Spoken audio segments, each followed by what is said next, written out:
So Aaron, just so you know, I muted you. So no, you're unmuted. I'm sorry. Never mind. So I think we can get started. All right, I want to welcome everybody to the Airport Authority meeting, April 28th, 2020, and this is our first virtual meeting. So we think it's going to go well. Les, go ahead. I'm unmuted. Can you all hear me? Just wanted to remind you of some of the logistics we're going to do for the meeting. Let me read these so I don't forget. We are going to do a couple of votes. So when the time comes, we're actually going to call the roll rather than have people raise their hands. If you want to be recognized, I don't think this is like Zoom where we have a ability to have a graphic raise your hand. So just raise your hand or shoot Mike or I a note. When you roll over the bottom, there's a way to send, it looks like a little chat symbol. You can send a note. As Todd said, mute your microphones when you're not talking. Mike's going to screen share some documents and then I will too. You can send messages using that chat or participant to everyone or just someone. My experience with Zoom is those are actually not private, even though you think they are. So they will be. Unless we're going to go ahead and turn off the chat. We won't have the chat capability. That's good. Okay. And then, as you know, we're broadcasting on YouTube Live. So the first thing we need to do is accept the minutes from February. Angela has sent a copy. You want to take a few minutes to read it if you haven't?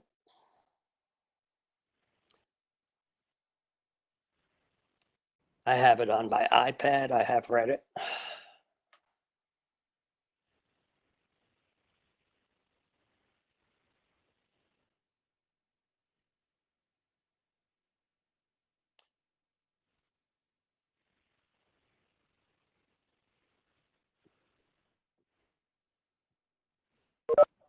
Okay, can we have a motion from someone to accept the minutes? I so move. This is Mike Pierce. Okay, someone to second Mike's and seconds it. So let me go around the horn. Mike, do you accept the minutes? Yay or nay? Yes. Yay. And do you vote yes or no to accept the minutes? Yes. David, yes or no? Diane, yes or no? And I guess that's a yes. Yes. Okay, and then Robert. Yes. Okay, so the minutes are accepted. I just thought I'd do a real quick review of the agenda. What we're going to do is have two main elements of the meeting. One will be to just document where we're at today, what's happened since we last met in February. But then hopefully the majority of the meeting will be focused on the impact going forward of the COVID virus on us. So, and lastly, we're going to briefly talk under new business about Airport Authority. Mike. Which is, as you probably recall, the very straightforward. Who's someone mute their microphone? Okay. All righty, get back to where we were at. We're going to start off with Mike doing the airport manager reports, and then we'll move on to some other business. So Mike, the floor is yours. Well, thank you, Les. All right, so let's see. Let me try this.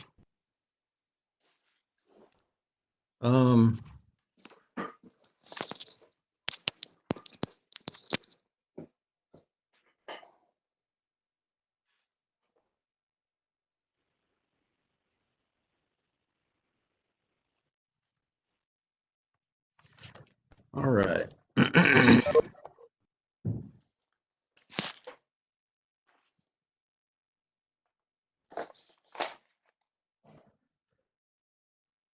So here's our financial report for March. We started out with a fairly good month in March, and by looking at the bottom line, we We did make some money, but we really just had the revenue stream going for the first 2 weeks of March.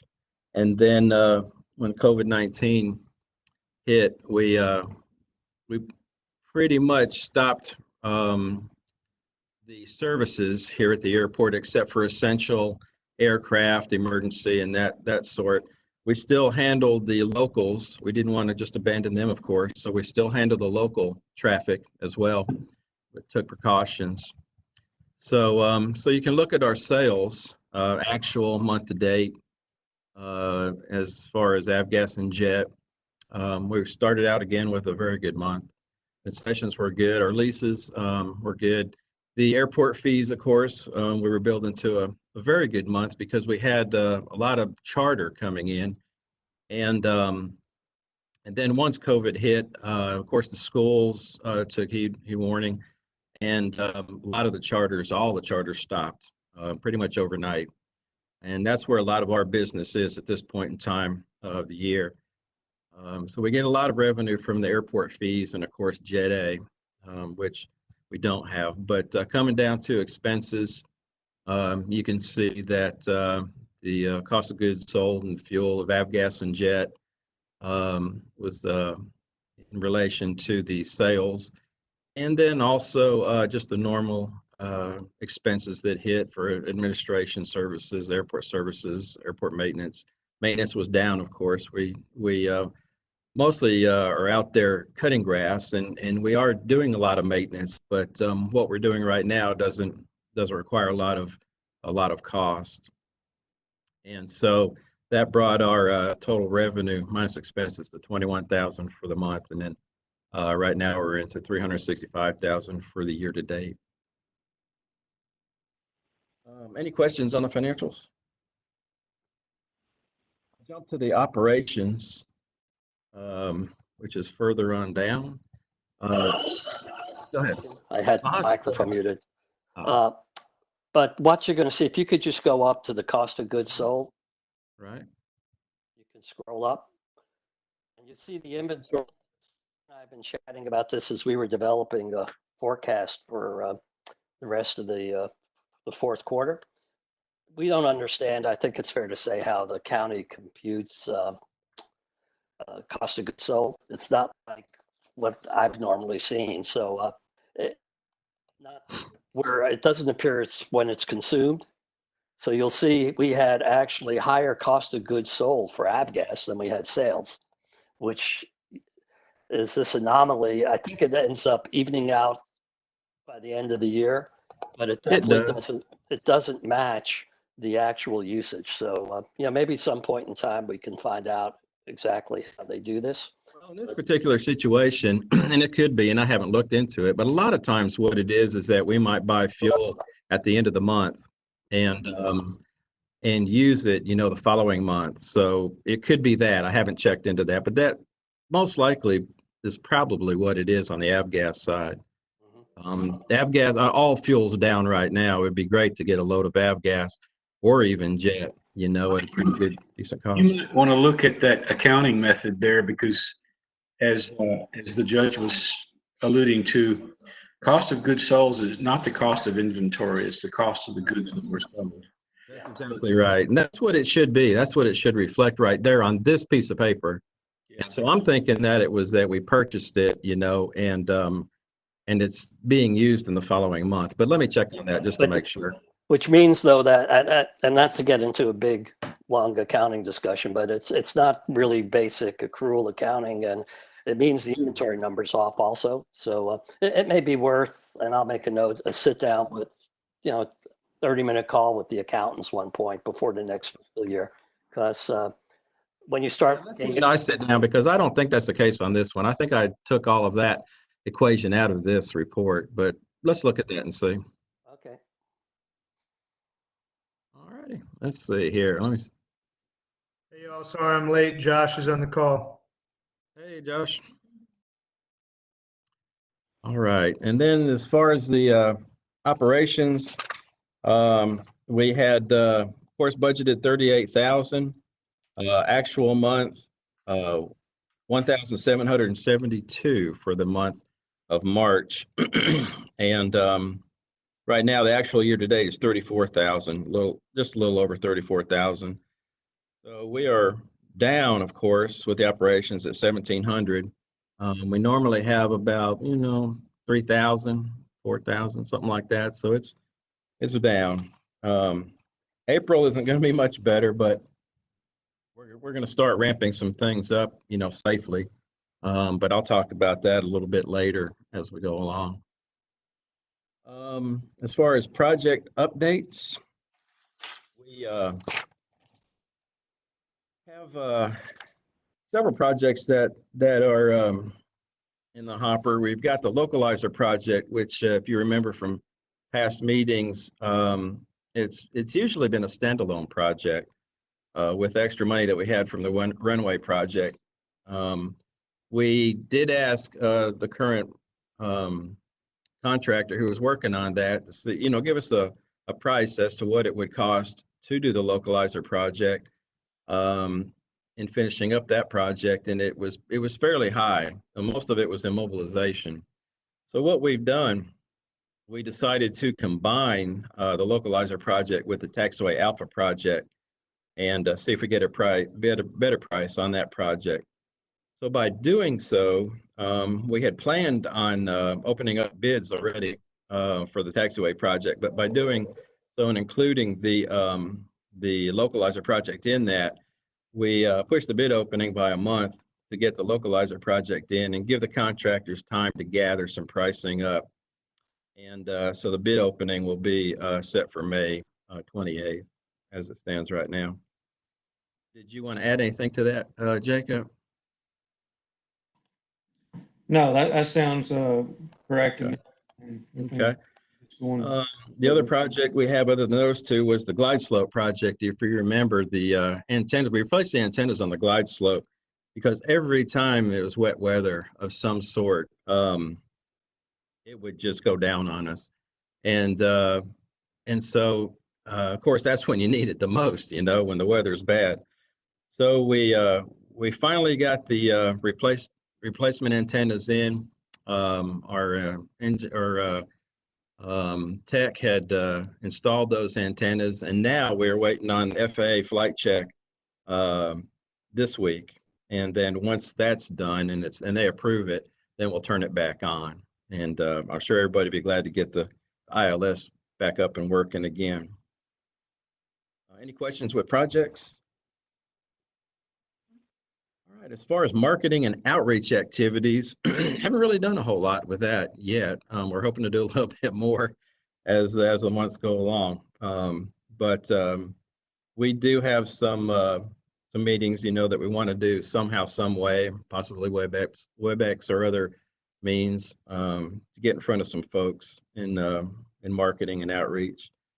As far as Falcon Flight School, next on the agenda, it's my understanding that Falcon Flight School has filed for bankruptcy and is no longer in business at any of their locations. Of course, here, Peachtree City or in Noonan. So they are gone. We do have an opportunity with another flight school that the current owner of the hangar that was occupied by Falcon, they want to come here, and they have, I think, entered into a lease agreement with them. So we're kind of hoping that will take place if it can. They hope to ramp up quite a bit, and so we're hoping that will be a big operation for us as far as revenues. That's all I had, Les. Les, this is Mike Pierce. Can I ask a question? I'm sorry. Yes, I keep forgetting I'm on mute. Go ahead, Mike. That's okay. So I was just wondering, Mike, the status of the grant money. Yeah. Are you going to get to that, or I was just curious because if it sits there, I mean, is it just sitting in an account, and do we have a time that we have to do anything with it, or can we just sort of keep it there for a while? Yeah, I have a good report on that, and I can make it now, Les, or I can make it later. I can't hear you. let's hold off until we're going to talk about the strategic initiatives impact and also airline recruiting under old business. So definitely it's a key issue that we've got some stuff we really need to talk about. Yeah, okay. Hey, Liz? Question? Yes. Hey, Mike, and the other company that you just mentioned, the flight school, are they local or international? They're local. They're actually an existing flight school right now near with a local airport close by, and they want to operate here. Okay, just curious. Yeah, and they do have international contracts too, much like Falcon did. Now, We're excited about that. Interesting.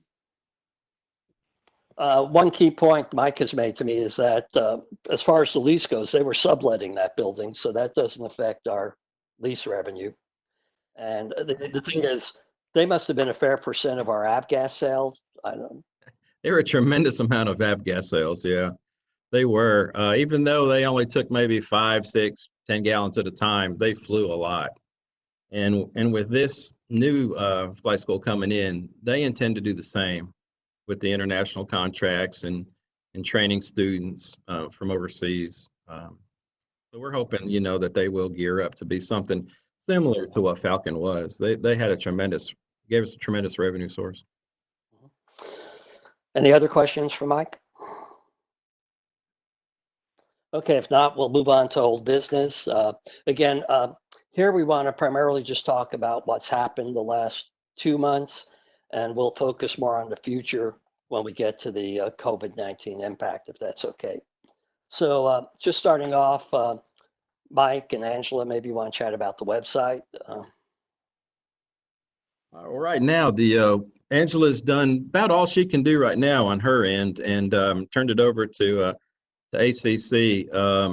And there's some complex things that have to be done that we just don't know how to do that type of thing. So they've taken it over and they're working on it. And then we probably would have had it by now, but I'm sure their hands are full, doing things like this, for us. So I'm sure they'll get to it when they can. But right now it's being worked on. Okay. Yeah, Just some small minor things need to be done. There was a question about things being in the wrong tabs, which Yeah. there's a whole level we can address next fiscal year about enhancing some of the look and feel. We're going to skip over leases as it's more a future initiative that we'll deal with later. Diane's going to update us on the Lexington corridor. She did send a handout. Yeah, So, you should have that, Mike. You've got that. Yeah, I got that one somewhere too. Let's see. Let's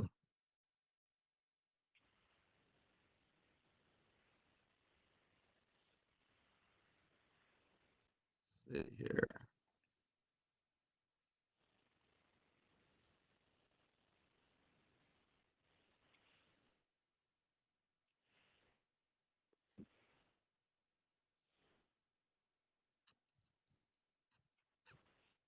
Go to here. How's that? Can you guys see it? Not yet. Okay. Let's see. If I can get that one up. What's that one called?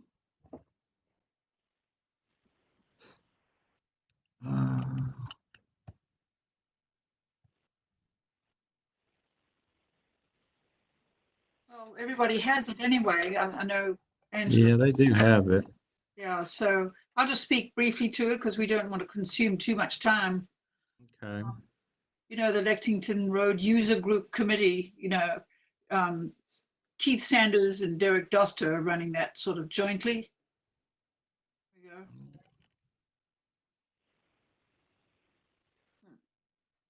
Now, Go on, Diane, and I'll try to find it for you. I mean, you've all got it, and I highlighted 3 things. We're looking at a number of projects, and we've been asked to make recommendations to the mayor and commissioners. It was April, May. Now it's May, June, but we're still being asked for it, which I think is a positive sign.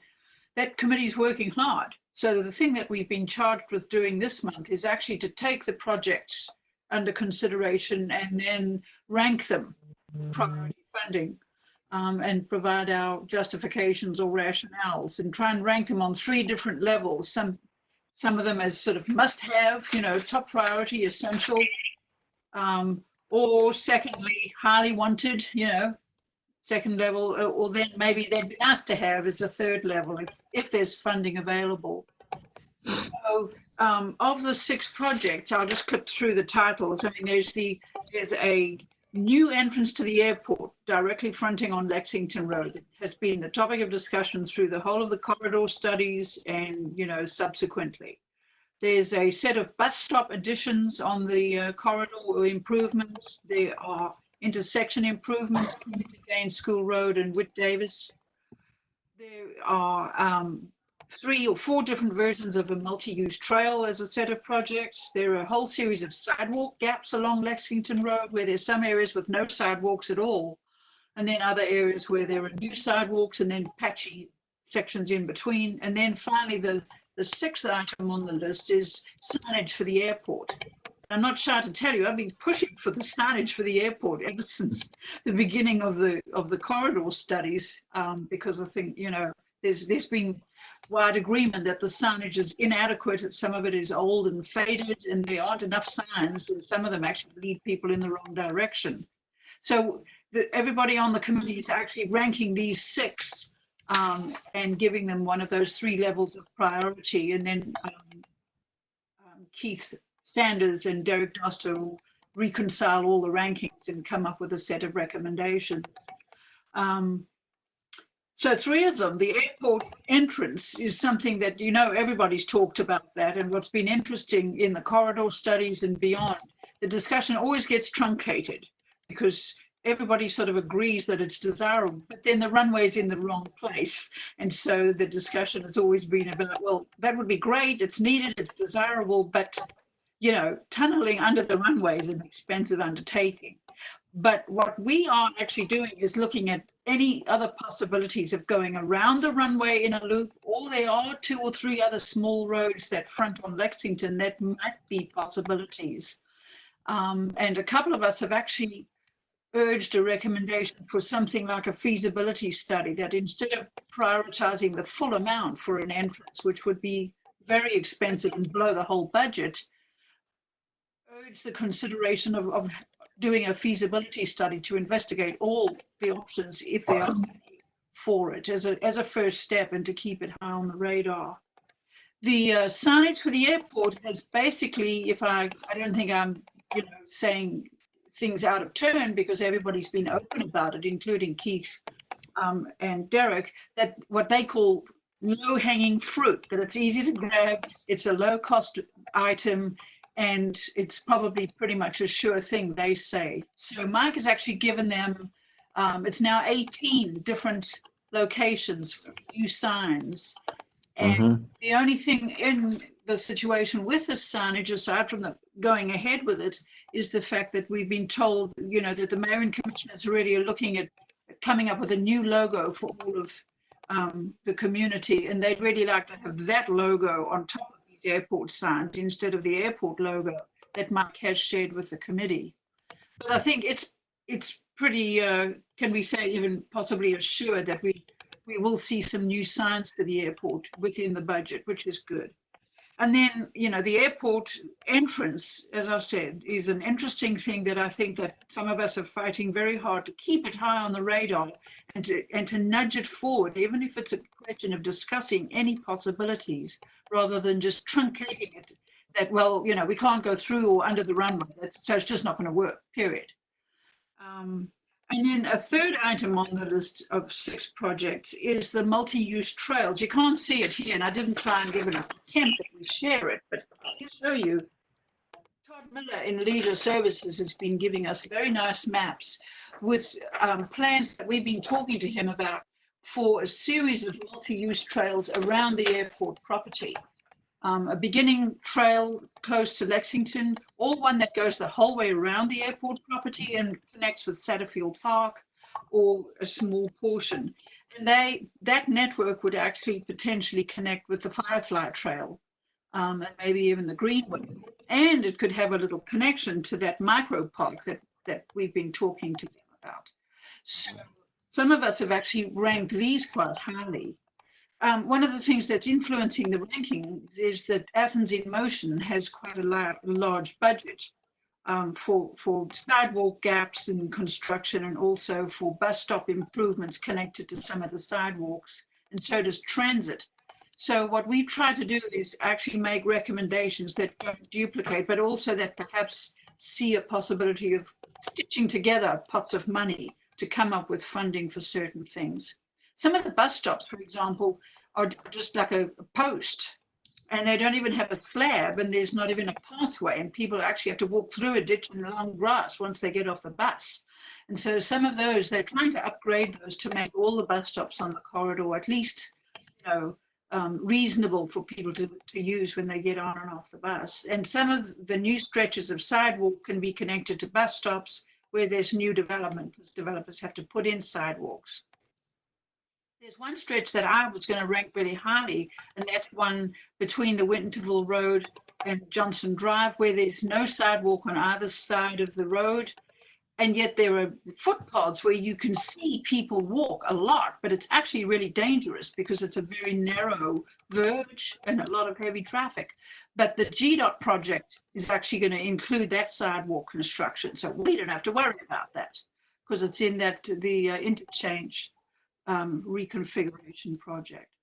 So in a nutshell, there are 3 out of the 6 projects that have direct bearing on the airport. And hopefully, they'll see some funding as we move forward. So I think it's very encouraging, and I think it's a healthy thing that on this committee we keep working hard. There are a couple of other. I think it's Go ahead. I think it's perfect timing too, because when I went to the meeting, I did let them know also, that we have in the future a fencing project, hopefully a perimeter fencing project. And so when that is done, we're talking about this trail or this walk around the airport. I mean, it would be ideal to have it, on the outside of that fence. It'll all be cleared out, for fencing. And it'd be a great time to do something like that at that point. I think that's what we've ended up doing, and that is looking at some of these combination options for how to get some of these projects funded and done, rather than just for one single pot of money. I think the other little achievement is that actually, thanks to pushing, Mike has been at every meeting. Mike has also become a standard member around the table, speaking on behalf of the airport. So I'm very pleased, and I'm glad that we're being asked, and I know, some of the realities under the current circumstances, we have to face. But we've made a lot of progress, so I'll keep you posted. I agree. Enough. Okay, thank you. Thank you, Diane and Mike. It's some really good progress.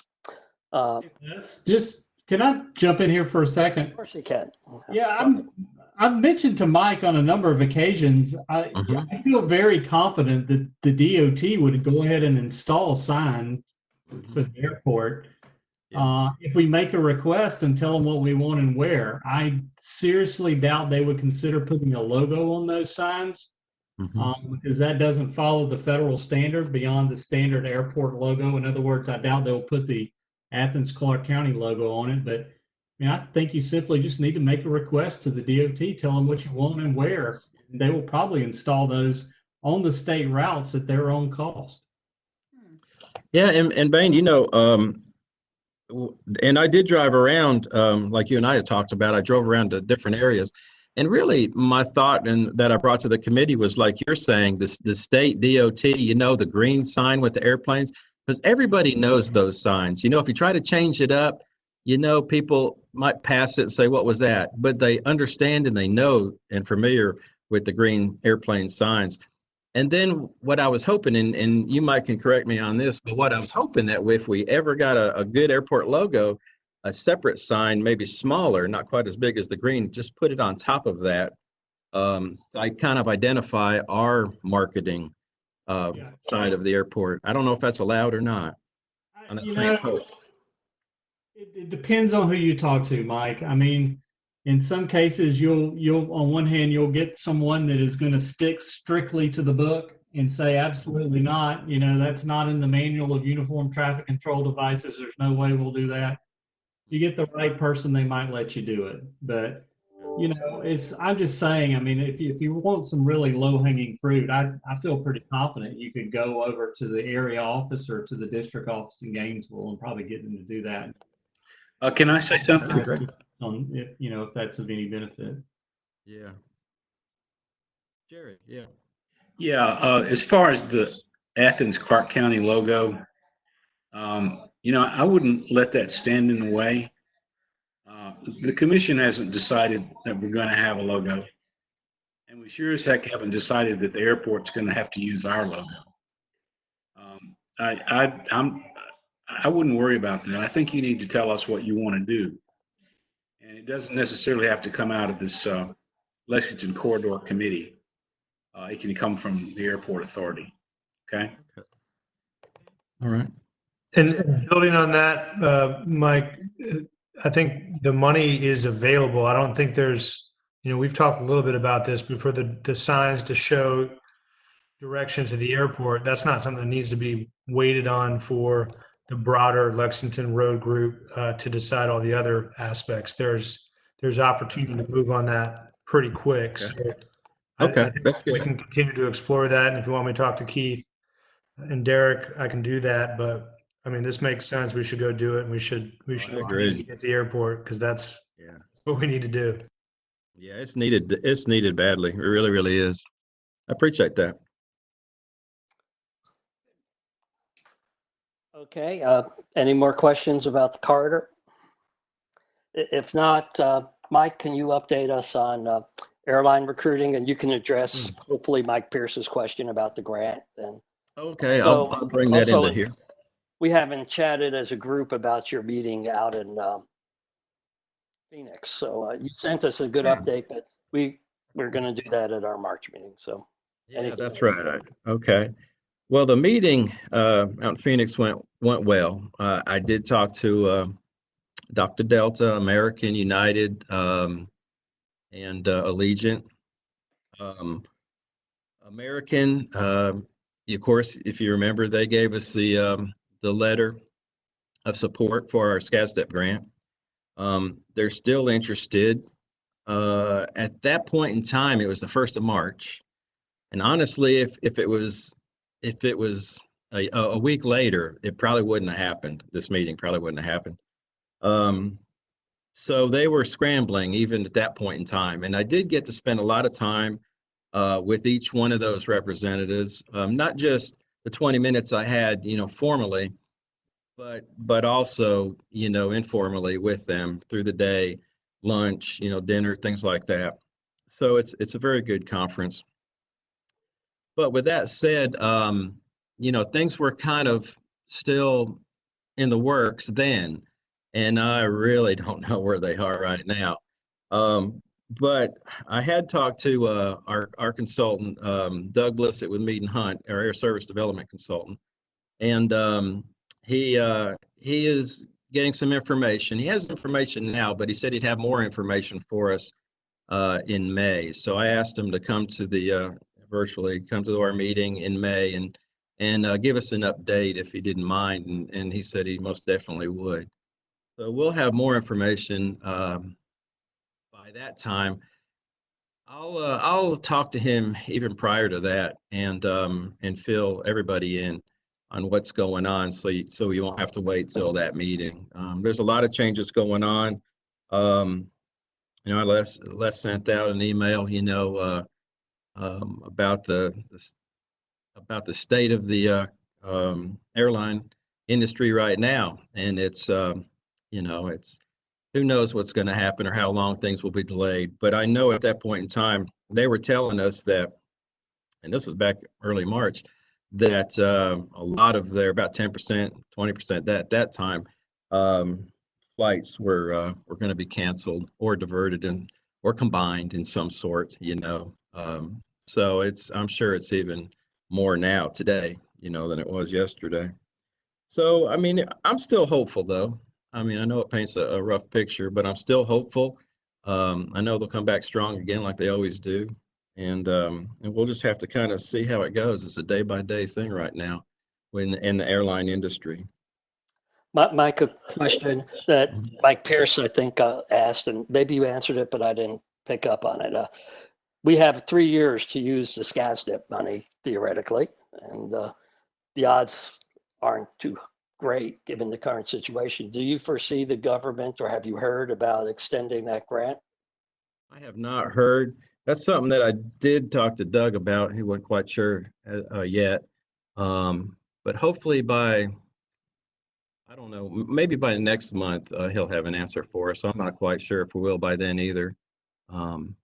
But they're pretty good about working with the airport, so I'm hopeful that that might be the case. Okay. Moving on to annual report. Could you make me the presenter, please, Mike? And I'll try and just show. I realize Jerry, Josh, a few people haven't seen the annual report. Do you want me to go on about the grant too, or wait on that one? Go ahead. I didn't mean to cut you off. I'm sorry. Quite all right. I had forgotten about it until I just looked down. So the CARES Act gave funding to airports, and we are slated to get $30,000 through the grant. It's since we're a FAA state block grant program, and we are, even though we're a Part 139, we don't have commercial passenger service, so we're categorized in the general aviation categorization. So the Department of Transportation, GDOT, will administer the grant, and we can go back to January 20th of 2020 and try to recoup some of our operating. You can't use it on capital; it can only be on operating, which we have plenty of operating expenses that we could use that on for sure. It's just a 3-page application, and then with an attachment of the operations that you want to include, to make up that 30,000 for us. So it's I mean it's great to have that money available, and I'm excited that we're getting it. Any questions on that? All right, I'm sorry. All right, let me get you turned over to Sharer. We've practiced this, but with Yeah, the presenter now. you are the presenter. Okay, I'm just going to show the cover page of our annual report. Hopefully I can figure out how to do this. Wow. You got that.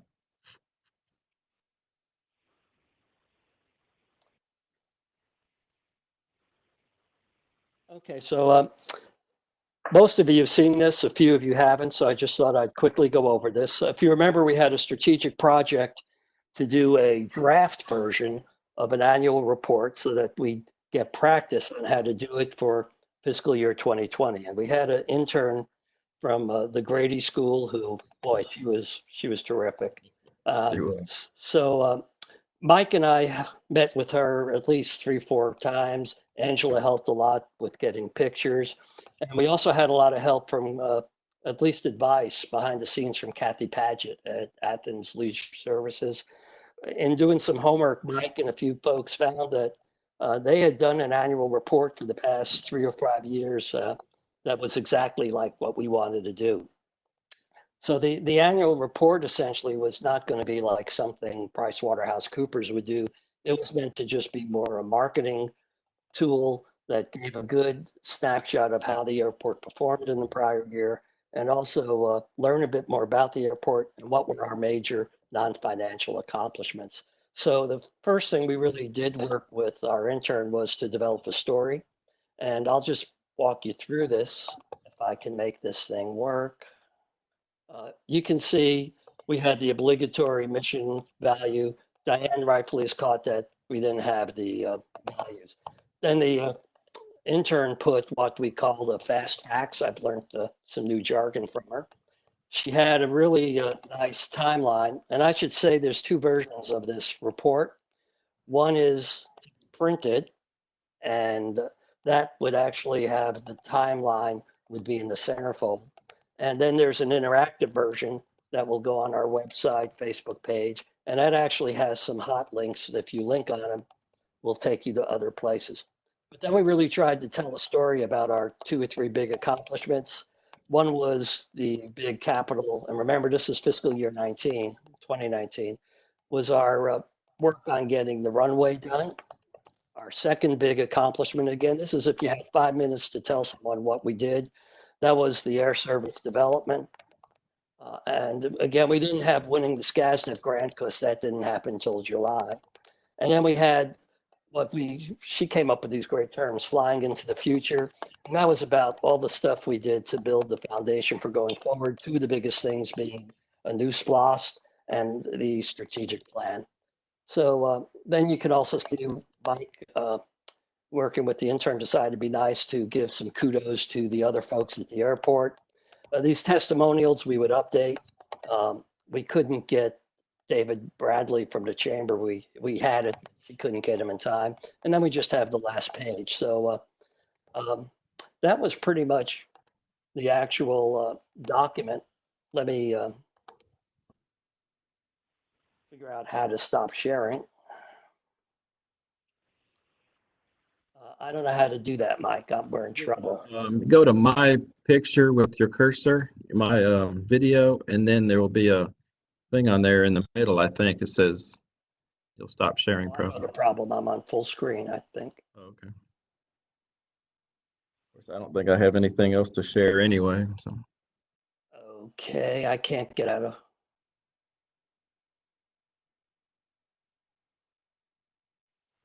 You can go to the Yeah, I've got top it. too, and it should have a pull down.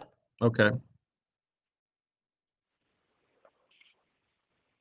Well, I may have to be the presenter because I can't. Somehow it's not coming up. But I have There should be a button. There should be a button that says stop sharing. Yeah. There should be a button probably on the bottom right that says stop sharing. Might be at the I have stopped sharing, I think, haven't I? No. No, Les, if you go to where your mute button is, 2 buttons to the I right. see. I got it. Stop sharing. There you go. You got Sorry about that. it. Hey, we're in the learning process, folks. That's okay. So I hope we were pretty impressed. I think the biggest issue several of you got back, and the intern recognized this, was that the document we need a branding guide so that the fonts and pictures. So that will happen between now and the next time. The other point going forward is Bain had recommended, I think something we all agreed with back in January, that we need someone to be focused on marketing, social media, public relations. And we were so impressed with this intern. At a meeting we had about leases, we did talk about some of this with David, and we decided, assuming it's okay with everyone, that we would want to make this young woman our something beyond an intern, but who works every week, X hours a week at a reasonable hourly wage. The Park and Leisure Services does it. And then the game plan was she would actually do the document for FY20 and also do other things like post things on our Facebook page, maybe as we go to the next level on the website, add some content. And then David's thought, which we thought was terrific, is get another intern just for a few $100s to help her out. And that intern would take her place the following year. So it'd be sort of like a pipeline of students. So the cost would be about close to $10,000 to $15,000. And Mike is going to try and find some ways to shoehorn it in the budget. So any comments on the document? Again, it could always be made better, but I think we all were pretty happy with it, at least those of us. And you won't hurt our feelings if, any suggestions for improvement. It is still a draft. It's not out there. And this year, of course, like Les said, it won't be out there, but we're getting ready for the final, in 2020. So any issues or any questions, we can always change things around for that one. Hey, Mark, are you going to have a draft of it ready for budget? Yeah, it's pretty much in the final stage. It's pretty much final right now, isn't it, Les? When you could say so. Yeah, we signed off on it. So I can it's- send it to you. You need a link because it's really big. Yeah. Question, comment? There's still a few typos and corrections that need to be made that I sent you, that if you are going to send it on, those really need to be corrected. No, we're not. The intern is sort of done, Diane, and they were not. In terms of- I think that people know this is a draft. You sent a couple. They would make it better, but I don't think. I would challenge most people to even find them. Mhm. Yeah. I think it'd be So hard to send bring it her on. back now. Approved, yeah. Yeah, this is more of a stab at it, and it wasn't meant for general public, but of course it's for internal, like all of us, to use and look at. And then the 2020 was going to be our rollout one to the general public. Once we got this one, the way we wanted it. Yeah, I think the major point, Diane, that if she was here, we'd wanted to do was to reference where the source of the $26 million financial impact came. That we didn't have a note on that. Yeah, and there are a couple of typos that can be fixed very easily. That's all. Okay, if you do, who can fix them?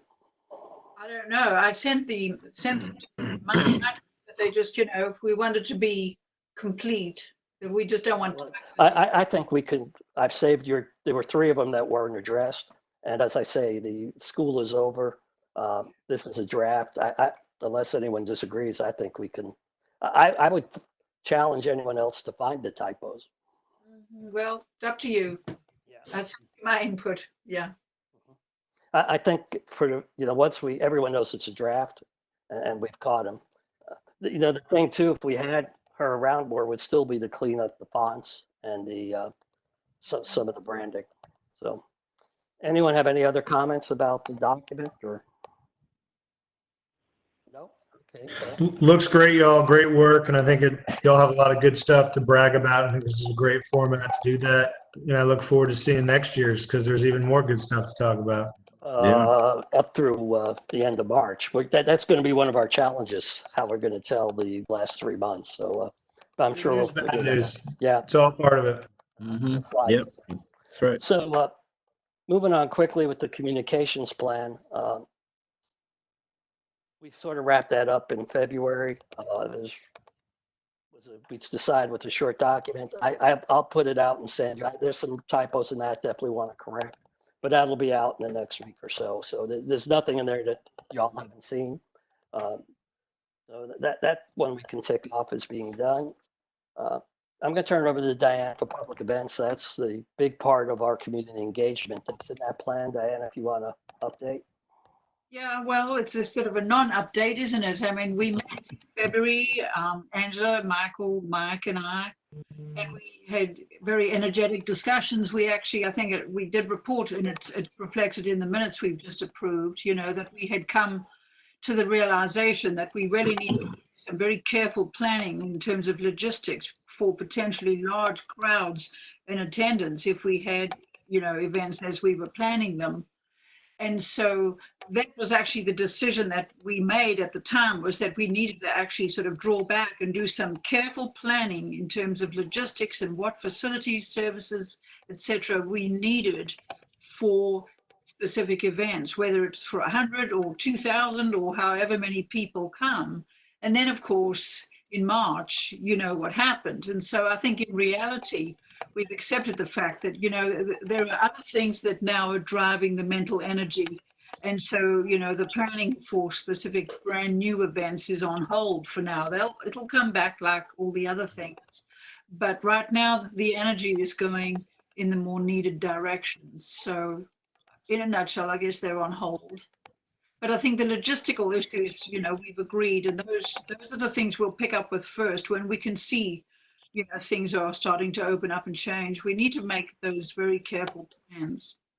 So. Yeah, we had some good ideas in the hopper, and I'm really excited to talk more about it. But yeah, I guess now is really not the right time to start planning for anything right now.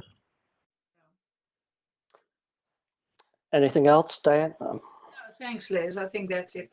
Good. Uh, Moving on, we decided in our strategic plan to reach out to UGA. The intern worked great. We also had a marketing project that got canceled because the class was canceled. So we switched to just a quick and dirty, low-hanging fruit business process class project. It's one where I guest lecture, and I'll let David and Angela update you. It hasn't quite.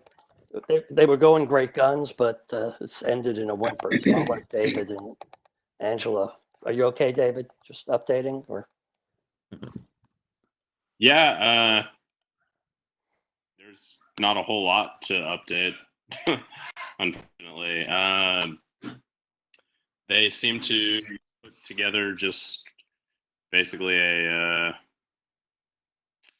summary of what Angela and I met with them about what the needs were, and I think it was probably a lot more helpful.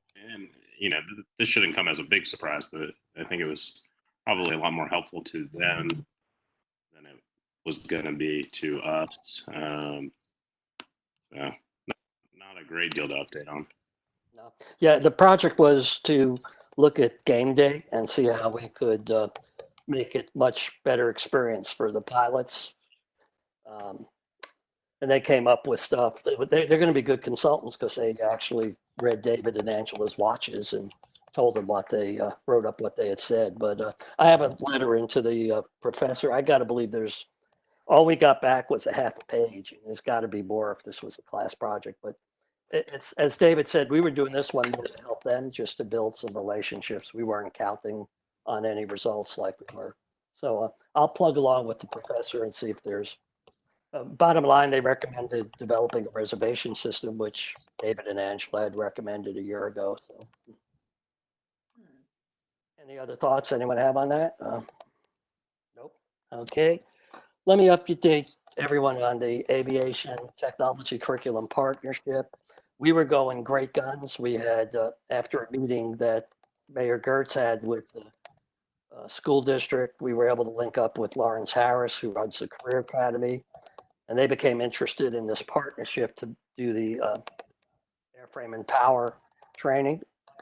We had a meeting, Mike, David, and I were going to go over on March 18th. That was essentially 2 days after everything shut down. So the purpose of the meeting was to confirm their interest. We were going to have to show them that we satisfied this thing called Perkins V, which is a requirement to get federal funding. A pot of 1.4 billion. The V stands for 5, and you have to prove that what you're proposing is a career that has wages, requires some form of skill as evidenced by our certificate, and also one that was in demand. So I pulled together, and Mike, David, and I think maybe even Angela's seen it. We did this during the lease meeting, a presentation that succinctly addressed those issues. But the meeting never came about. And so we're going to have to wait for a good day for that to happen. If those of you have read the news this morning, the Clarke County School District has been put on academic accreditation probation. So I doubt we're going to get a lot of people's ears for a good number of months. So anyone have any thoughts on that? I think we feel really good. The next step, as I said, was to, and I'm sure they would have bought in somehow, but then was to figure out who from our authority, Mike, would work with them to really put some ink on the pad about what this would look like. Any thoughts, anyone? Okay, if not, performance measures, those are essentially done. I just need to develop some definitions and a few sample reports. I've been saying I was going to do that for a few weeks, and I commit to having them by the May, and I really will get that done. So the goal will be to roll these out in July. Josh and Mike have seen most of this. I think with one or two exceptions, we're sort of all on board and moving forward. Any other old business before we move forward? Nope. Okay, let's take a look then at the COVID-19 impact. And it's just to, we picked 4 areas that we think make sense talking about. And we want to really look forward, not backwards, but focus mostly on the next 3 months. So we'll start off, and I would hope maybe, Jerry, I hope we're not blindsided you and Josh, but Josh, if you could maybe start off, just talk about what's going on in the community with COVID-19 and also how this is impacting the government. Oh, looks like someone's time sharing, screen share. Mhm. Josh, you ready to go? Yeah, so I just wanted to give you a quick update. I'm not going to go through every line of this presentation, but we've been trying to keep everyone up to date every time we have an opportunity to speak about what our approach as an organization has been. And we give our mayor and commission full credit for why the numbers have been lower in Athens-Clarke County comparative to our peers. You know, if you look at the list of number of cases, we are well below where you would expect based on our population. And so our mayor and commission acted earlier than many others, and that's why we believe we've been in a good place. As you can see, you know, early in March, you know, we began preparing, but it wasn't until, you know, people started returning from spring break that this became very real to our community. And so I'll show you a slide in a second that shows how we've shifted our structure, but we've been in COVID-19 response and planning as a management team for about 7 weeks now. So we use the NIMS format, which is, you know, incident management, and it's all recommended by FEMA. And so we've changed how we do business in order to respond to this. And I think just in terms of what y'all are thinking about as the airport authority, I can get more into some of those details. But in general, here's everything that's happened in a very short period. And we're working to continue to respond to our community, and mayor and commission are working through a resiliency package. And maybe Commissioner Neesmith would want to talk a little bit about that at this time before I move on. Sure. Basically, as you may or may not know, in this year's budget, we set $4 million back for what we call the prosperity package, which was to fight poverty. We didn't figure out how to spend that money. We did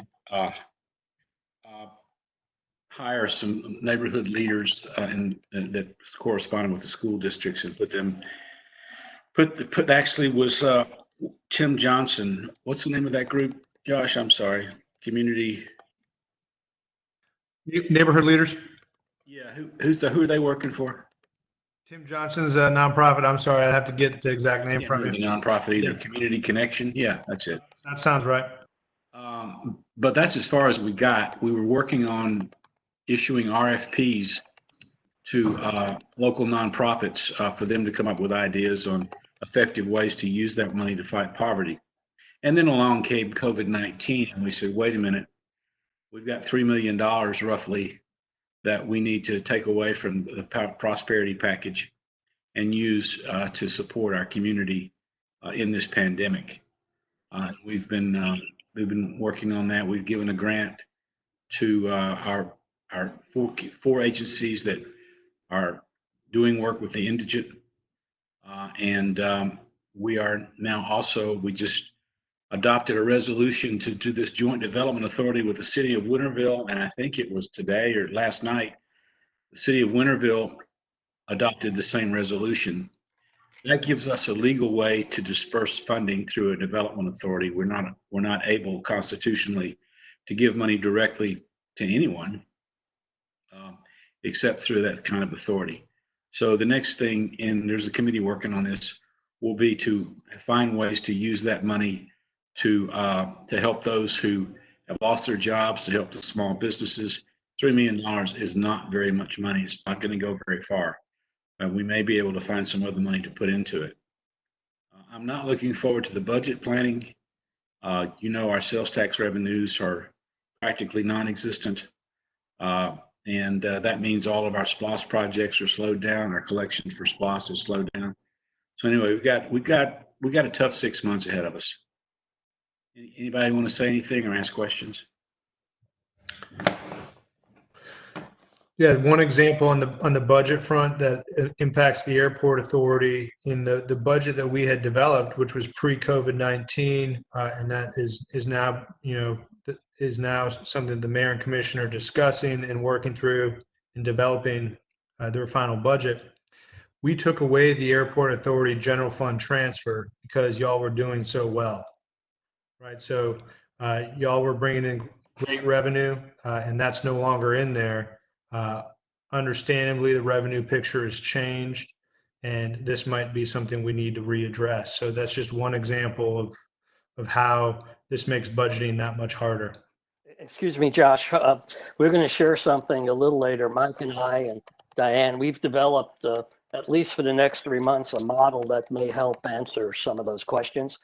And it's not, you'll see it's not quite as bad as we were expecting, but it's all going to be tied to how quick the recovery occurs. So we'll show some numbers in a few minutes. Hopefully it'll be helpful. Great. And just from the public health strategy, this is the important things we're thinking about. We use the Washington model on a daily basis to look at the peak and when to expect COVID-19 to kind of get to a point where we think it's safe to open up our buildings in a more public fashion. That date is still around June 15th when you look at the models. But here are the aspects that are important as we think about what it looks like into the future. What is our testing capacity as a community? Are we able to ramp up contact tracing? Are people's behaviors changing? And what does it look like at our hospitals? And so far, our hospitals have been doing a great job and have had capacity, but we are under the impression as we follow epidemiologists, and I think our mayor and commissioner had a great idea to create an epidemiology team. We're leaning on them to help give us guidance because obviously we're not health experts.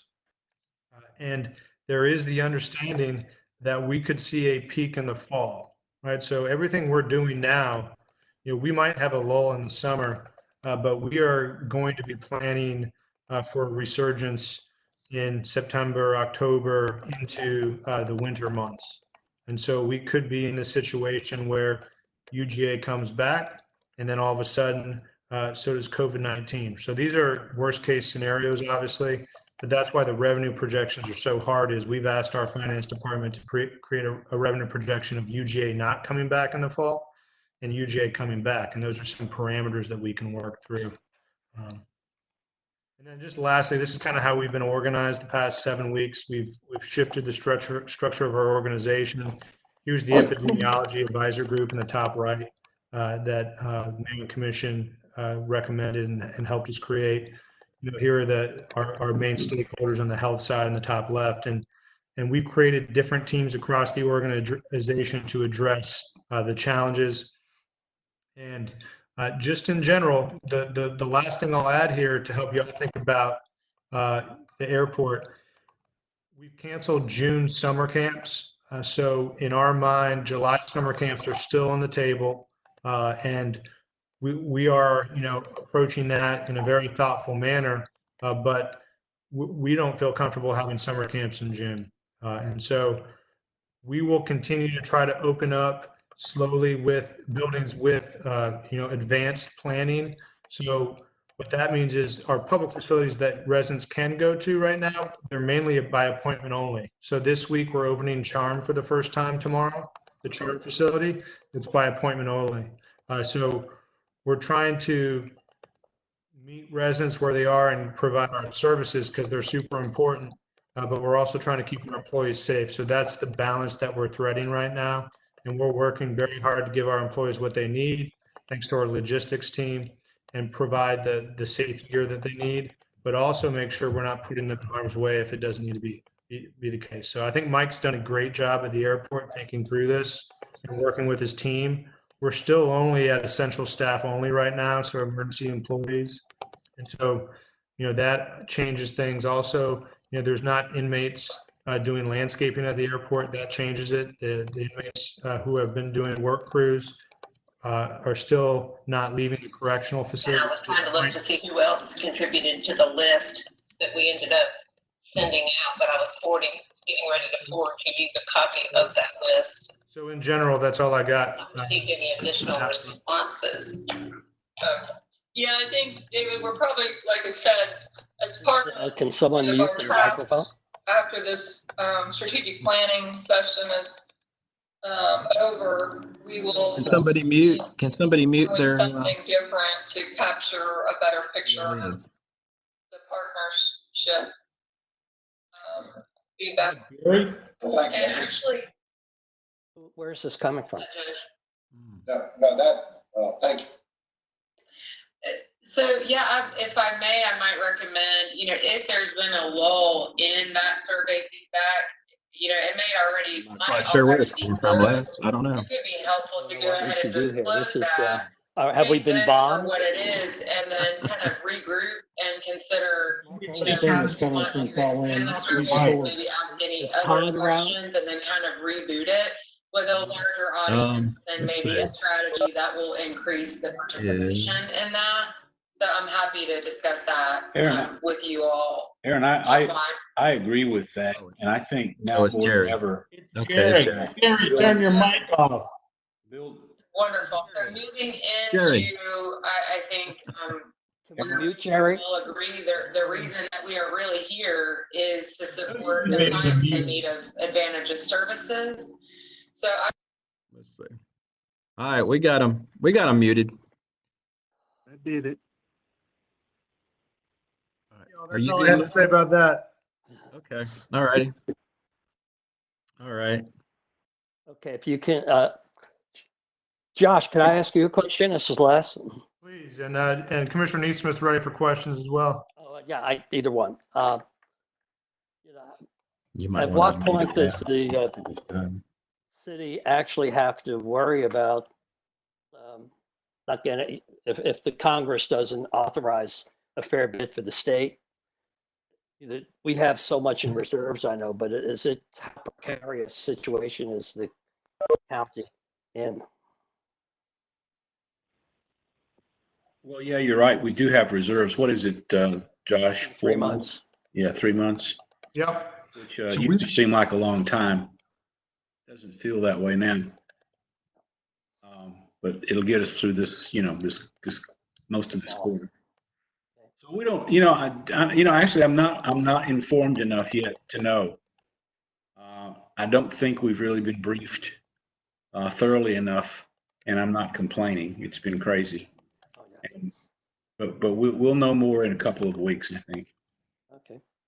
Thank you. You're one authority. Think about Classic Center. Yeah. Yeah, but anyone who's collecting revenue, and it'll be interesting to see the impact on property taxes if some people are not going to be able to pay. So. Right. So one thing for this current fiscal year, we've collected a majority of our revenue as an organization. So we're looking at this as in terms of this fiscal year, we're going to be okay. And we've got a healthy fund balance to which Commissioner Neesmith alluded to. The big question is next fiscal year. And so that's where all the conversations moving forward are going to be, and we're going to be briefing Mayor and Commission as we think about how best to approach the uncertainty of next fiscal year. Just so you know, I'm of the mind that we have to approach next fiscal year a quarter at a time. We certainly have to have an annual budget, but the first quarter's budget cannot be 25% of our budget. No. Mm-hmm. We have to go in very prudently. I don't know if the other commissioners are there yet, but I think it'll become obvious. At the same time, we don't want to set a budget that's so low that recovering, if and when, let me rephrase that, when recovery happens, that we're not prepared to be prosperous. So we've got to take it a quarter at a time, in my opinion. Okay. Thank you. Any other questions for Commissioner Naismith or Josh? No. Mike was going to briefly talk to us about the impact he sees on staffing levels. We've been able to keep our staff busy, and we have.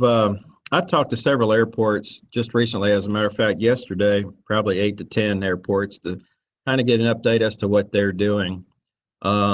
We've had taken initially a step further than a lot of them and put out a notice to airmen that some of our services would be suspended except for essential aircraft, emergency aircraft, that type of thing. We never were shut down. We're still, as I said, able to handle the locals as well. And it wasn't that we wouldn't handle the transients, but if they called us and said they were coming in and needed fuel, we're definitely going to be there for them. But we were just trying to limit. Initially, we were still getting a lot of airplanes, and then I think the more that the information went out, people were heeding the warnings that they just need to stay in and stay away. And so it was really a non-issue. But with that said, you know, we do have part-timers, we do have full-time folks, and I'm thankful to say, you know, with the lack of the inmates, you know, and the inmates were tremendous help to us, you know, in doing the grounds. We have 300 acres, 300 plus, and so we're able to keep them busy. You know, when you start on one section and you know time you finish the last, it's time to start again. And so we have one gentleman, a young gentleman who's in customer service, and we put him in a tractor just the other day, and he was so happy to learn how to drive a tractor. But he's out there and cutting the grass and the on the air side, and it's looking really good. If you come into our grounds, you know, on the land side, it's looking great. So we're keeping all of that up. You know, we do have an FAA inspection coming up in August. We definitely want to keep all of our grounds looking good. We've our maintenance person has been working on some issues out on the air side too that needed to be tended to in preparation for our August inspection as well, and not just the inspection, but just safety in general. So we're keeping the staff busy, and I'm thankful. I also, was able to offer some work if somebody in Athens-Clarke County ACC employee needed somewhere to help in their hours, and but we've got some of that available too if somebody needs to. So we're plugging along, and we do have aircraft coming in still. Today's been actually a very busy day, probably one of the busiest days, if I can say busy, with what's going on than we have had in the past. We've had probably, I don't know, 8 to 10 airplanes maybe, and that's just on the ramp, not at one time, and then a lot of takeoff and landings. So they are still flying. Any questions for Mike? Or, okay. If not, we'll move on to the financial model. I'll just try and do it rather quickly. Mike, can you? I think you are. Okay. Already. See if you are. Yeah, I am. Wow. Okay. Good. Hour.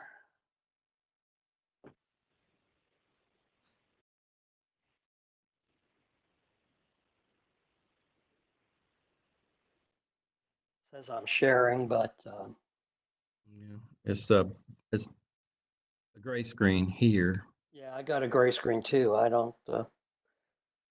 Let me stop sharing for a minute, and maybe I closed the my browser.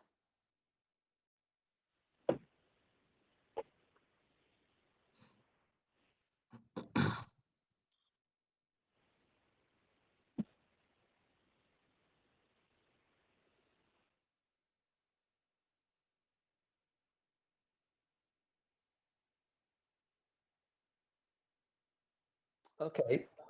Can you all see it now? Yeah. Mhm.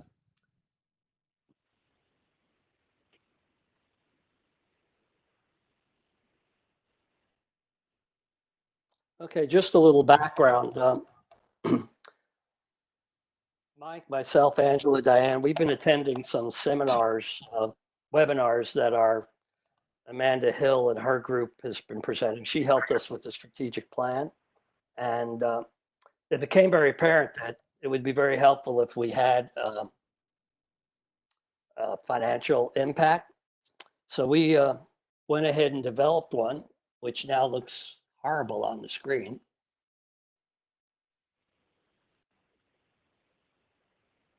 I'm trying to reload it. Okay, good. So let me explain the model. What we say is we know where we are through March. Let's figure out what's going to happen April, May, and June. So all I did, and Mike and Diane gave me some ideas. I took, if you can see, our financial statement, put the actuals through March for the month and year to date. And you can see these numbers would be exactly what you saw, what Mike presented earlier today. We're in great shape. We're 365,000 in operating income. We were budgeted, I think, for about something far less. And as Josh had said, we were tracking to actually not need the $105,000 from the transfer in. So the basis, and I've done this a lot, and I'm sure many of you have, just to estimate the rest of the year. I looked at April, May, and June, and we allowed what we thought the revenues would be, and that's the big variable. Sale of fuel is 80% of our revenue, and all our costs are pretty fixed other than the inventory. So you can see this is exactly the format Mike had, and then we came up with some guesses for April, May, and June, and I'll show you how we did that. And then you just play with the expenses, which pretty well, we mostly took March's numbers or either prorated some of the budget. So like a month of maintenance, March, Mike was able to cut back. So we used March for April, May, and June. So the expenses, while they may be a little off, they're not off by much. And then we have, we thought to help ACC Gov, we'd go all, we added and subtracted the items that aren't in our operating income to come up finally with the change in net position. So you can see through March, we were 170,000, 622. That includes the transfer in, but without that transfer in, we would still be positive, which is where you want to be. So we were already achieving self-sufficiency. And then you just look at the remaining months and you come up with the annual numbers, which is year to date plus April, May, and June, and compare it to the budget. And the way we played with revenue, we just said, let's look at 3 months, look at our revenue, and just guess what we think, what percent of budget we would be. So we replicated this model 3 times, and now we'll get to the bottom line. And rather than have to input the numbers, we came up with 3 scenarios. Holler if I'm going too fast. And for each of the scenarios, we estimated what percent of budget they would be in terms of revenue and blew it through those models. So the first scenario was a prolonged recovery, which says, again, just as Josh or Jerry was saying, just through this quarter, this says essentially we don't even get back to where we were in February or let alone March by the end of June. So some really low numbers for revenue. And you can see we end up essentially with the prolonged recovery with operating income of 290,000 for the year. So we were at, I forget the number, it was pretty hefty. Thank goodness we had that big surplus. So we were losing X dollars a month. And we ended up with a net position of 33,000, which is still way ahead of where we were budgeted, but it would require about a $70,000 transfer in. The second scenario, and I won't go through the details, I borrowed these terms from McKinsey. They're great at coming up with names. We called that return a slow recovery, and we assumed if we could get back to March by June, we would call that slow recovery. That meant essentially that over the next 3 months, we'd get to having a half a good month in terms of numbers. And you can see a slow recovery. We actually end up with a change in that position of 84,000. And then we actually said the best world would be we return to February by June. So this essentially was that we had worst case, possible case, and best case. And you can see there we would actually finish the year self-funding. So Mike has these numbers that he's going to take a closer look, play with them. And all he has to do is put in some estimates of how we're going to do against budget, and he can come up with the final numbers. So that's the forecast. I think you can see, even in the worst case, we still are going to beat budget. And but if this was to stay prolonged for a while, we'd be running pretty much in the red most of the months. So I'll stop sharing. Yeah, that's Les, this is really helpful and I appreciate y'all doing this. I think this is really good work. I think a lot of this is going to be dependent on football season. And if we see the number of flights during football season, if and when that happens. I think just to reaffirm what Commissioner Neesmith said, we'll likely be in a period next fiscal year where we're doing major budget amendments during the year. So if we don't put that general fund transfer back in the adopted budget, it's very likely that we'll, be able to make that happen as part of one of those budget amendments, right? When we have a better sense on the revenue picture. So we're gonna make y'all whole, but without knowing what that whole is, it's going to be very hard to kind of have the right number in place at the beginning of the fiscal year, just because of the timing of all this. Yeah, I think, Josh, and again, if playing with these numbers, the prolonged recovery, if you looked at that, let's say for the first 3 or 6 months of the fiscal year, that would be the worst case probably. Although, we'll know pretty well over May how much traffic's coming back, but yeah, that's exactly right. And it's the way I slowly introduce the airport back, and talking to a lot of the airports, like I say, they are open, but they're taking precautions, and probably in May, that's what I'm going to start doing as well. We got plexiglass up, we're preparing ourselves. We got masks now, and I appreciate that from Athens-Clarke County employees, and making those for us. So we're preparing ourselves. We're still going to keep the front door locked, but we will be open for fueling, and we'll keep our distance, and we'll spray everything down just like everybody else is. So the numbers, they'll all change as we kind of gear up, as Josh said, slowly gear back up. But I'm hoping in May we can start, introducing some of that. And then I think, right now, if you're guessing, our prolonged recovery would probably be the next 3, maybe even 6 months. And and the key, if UGA doesn't open, you can be sure it'll be a prolonged recovery. So absolutely. So any questions? I'll send a link to the model. It was kept me busy and not bored. So if you want to, well, you're good at it too. I mean, it's excellent. It's really nice. If you want to play with it, I think I still have sharing. I wanted to wrap up pretty quickly and just go over one last thing. We wanted to talk about where we were at with our strategic initiatives. And I just listed things that we've been working on the past few months. And just to sort of get everyone's consensus on what we should continue on working. And I think you'll see very little is making sense to do right now. So probably if you can see, the first one is continued recruiting airline service. And then we said, if unable, we should have a powwow in June and figure out where we're going to go. Mike alluded to the forecast I sent from Boeing, which they're usually pretty accurate. They were talking about a 2 to 3 years before we return back to FY19 levels for commercial air service, and maybe 5 years before it really starts trending upwards. So Mike's going to invite Doug Blissett from M&H to talk to us next month, and then we can figure out what we need to, do we refocus on a different strategy, just we cool our heels or whatever. We had another initiative to roll out new products. That was really moving along. We had talked about an RFI for a restaurant, and we also talked about self-serve fuel. Mike had started working with Falcon. They were all set to sell fuel, so that's no longer possible, but maybe the new company that is.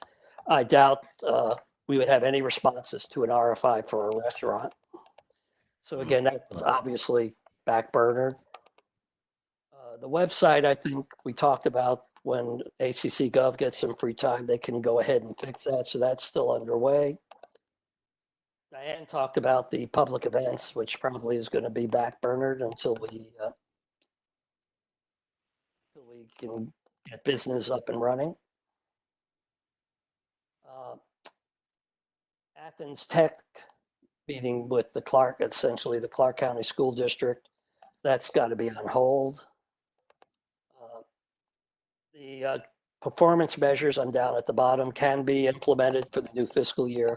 So I think I'll send this out unless anyone disagrees with this, let me know, but pretty much some of our big initiatives will have to be on hold, but we can do some of the stuff that was behind the scenes. Any thoughts or comments? I'd be curious to hear what people think about on air service.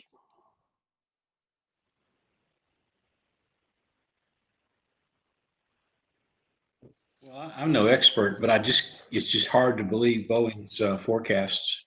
They're so gloomy. They are very gloomy. Also, Jerry, they're looking to get money. That's one reason. There's that. Oh, there's that. Yeah. But I think the history, and I know it was after 9/11 or it was either 2008, it did take, and this is where Doug will be able to help us next month. I think it took 2 to 3 years, maybe both times or at least one time to get back. But yeah, it took yeah. Well, 2008 was an economic downturn caused for economic reasons. This is different. The question is how quick people will be willing, non-business people, to get on planes. How fast the businesses recover. Yeah, that's true. The article had an astounding number that 2,800 planes are sitting on the ground right now. It's Anyone else have thoughts? I don't mean to pick on you, Bean, but you travel a lot for business, but I will pick. Any thoughts, you and Mike or? Well, Dan? I don't. Dan, I'm sorry, I will get you next. I think it's going to be a long time for the airlines to recover. I mean, even in our company where we've had travel restrictions, I think that it's going to be a while before people are comfortable flying again. And the airlines are obviously taking a big financial hit, whether the government puts money in them or not. I think the whole landscape is going to change, and people are finding that will find that they don't need to travel as much as they used to. I mean, we're making use of Zoom and these meetings like this and things like that. So I think the recovery for travel is going to be down for years. That's a personal opinion, no more than that. Diane, you wanted to speak? It's scared to say anything because my mind is looking, nationally, and also when the international travel ban is going to be lifted. So it's really scary. So much of my focus is traveling internationally. And so when that's going to happen and when, countries and destinations across the Atlantic reopen, it's so many different contingencies. It's frightening. Back to your point, Les, I agree. I think, even though we can't do anything about the big picture, if there are tasks that we can keep working on, I think we should. With performance measures and things, it's healthy to keep working on them. Anyone else have? Mike, Pierce, did you want to say something? I just wanted to say, it comes down to the vaccine. How soon it comes, how effective it is. So internationally, that's a totally different situation. But within the United States, if the vaccine can be deployed, and all the assumptions that everyone speaks about, that is to say, if you are vaccinated, you have antibodies, and you basically can fight off if you are exposed. For at least maybe a couple of years anyway. So if that all happens, then I think nationally, travel could come back a lot faster than we think. But we have not been successful making a coronavirus vaccine in the past. So somehow that gets lost in the discussion. But we haven't been very good with that. against the MERS and the SARS, et cetera. But, things change, technologies get better. And of course, everybody's going flat out to try to get a successful vaccine. But I think that's really the question is, if we have a successful vaccine, how soon we can get it out in the United States. Can I ask you one other question, Hawkeye Mike, since you are the one UGA active employee, what are you hearing about the fall semester? I think right now, our assumption is that it's going to be online. But there's been absolutely no, policy statements. And really, we're under the university system of Georgia. And so it's, we're not autonomous by any means. I mean, it's going to be a regent's decision when it happens. But it's just hard for me to believe they can bring kids in dormitories, for example, in the classroom situations that we are used to, where everybody is bumping into everybody else, et cetera. It's hard to imagine that the liability questions could be solved so that people felt good about sending their kids back to college with the idea that, there might be a possibility. I know Purdue University, my son sent me something he got. Purdue University is going to open up in the fall. They've already announced it. The president has made a decision. I won't disparage engineers, but I'm not sure if that's a really great decision to make at this point. But we've had no guidance on that at all. I think they're just trying to get through the semester finals and see where it falls in the summer. But it's not very, once classes are over, it's only a couple of months before we start gearing back up again for August. So they're going to have to make some decisions, pretty quick as to what's going to happen and in the fall. So that to answer your question, we've really had no guidance, but I mean, we had to finish this semester online, and I think that went pretty well. I think everybody realizes that it's a poor substitute for actually being in classrooms with students and interacting with them, et cetera, et cetera. And, I think that just shows the value of, that kind of interaction between teacher and student. So who knows? I'm pretty pessimistic that, 35,000 people are going to be back on campus in August. And I didn't mean to exclude Robert. If I can ask one last question. Robert, what's scuttlebutt? Are you there, Robert, still? Yeah, I'm still here. Okay, without divulging any trade secrets, what's the word on football for the fall? If that's so much time, is it even an option? They talk about playing with no people in the stands.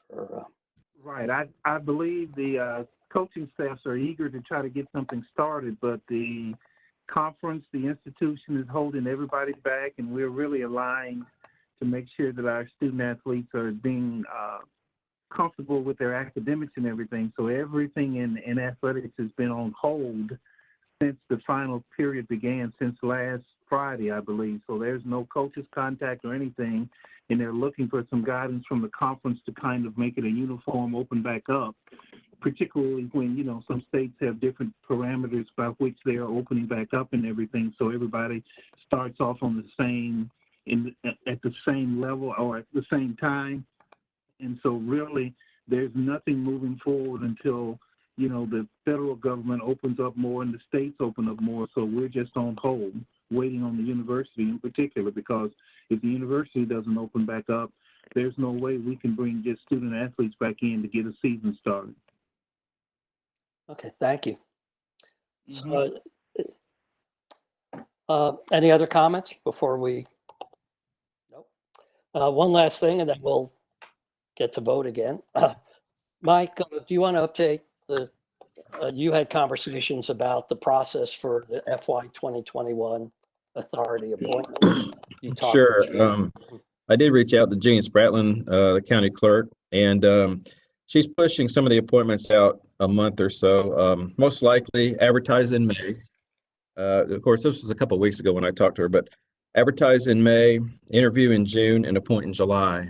So that was the word I got. Any update, Josh or Jerry, on that? Or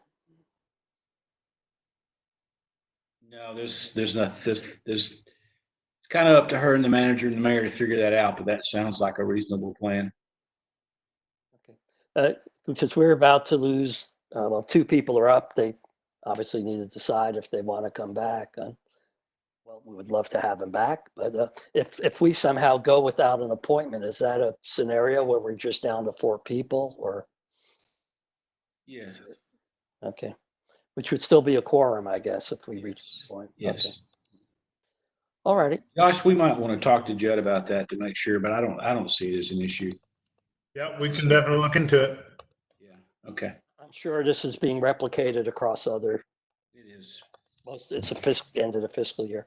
It is. All right, well, thank you all for, I think Bain made some really points that I think we're finding out that some of these things are sort of working out. I actually watched Saturday Night Live the other night, and I don't know if anyone else did. It was amazing. It was done totally from everyone's apartment or house, and the production values were phenomenal. So, Yeah.